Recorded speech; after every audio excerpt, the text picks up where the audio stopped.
साथियों साथियों छत्तीसगढ़ राज्य अब केवल राज्य नहीं बल्कि घटनाओं और अनिश्चितताओं का राज्य बन चुका है। छत्तीसगढ़ में कभी व्यापम के पेपर लीक होते थे, कभी सीजीपीएससी के पेपर लीक होते थे। ऐसी घटनाएं तो बहुत सुनने को मिलती थी, लेकिन अभी एक नई घटना ताज़ा सुनने को मिल रही है कि छत्तीसगढ़ माध्यमिक शिक्षा मंडल रायपुर के द्वारा जो 10वीं और 12वीं की बोर्ड परीक्षाएं आयोजित की गई थी, उसमें जो 12वीं का हिंदी का पेपर था वो लीक बताया जा रहा है। और छत्तीसगढ़ माध्यमिक शिक्षा मंडल रायपुर ने यह फैसला लिया है कि हम वो परीक्षा 10 अप्रैल को दोबारा आयोजित करवाएंगे।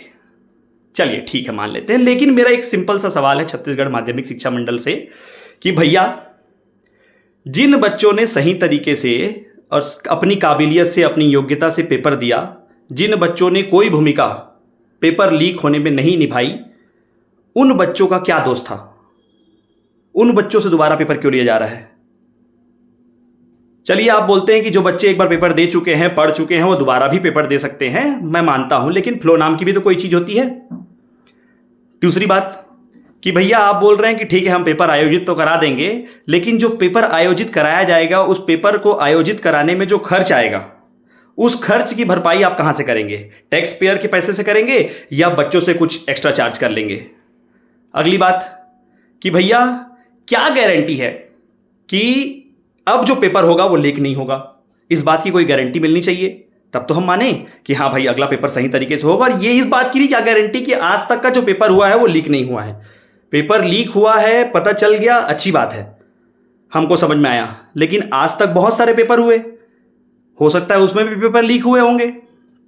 तो ऐसी बहुत सारी घटनाएं हैं, लेकिन कुल मिलाकर के मेरा सिंपल सा सवाल छत्तीसगढ़ माध्यमिक शिक्षा मंडल रायपुर और छत्तीसगढ़ सरकार से ये है कि इस तरह की घटनाएं और कितनी बार सुनने को और कितनी बार देखने को मिलेंगी?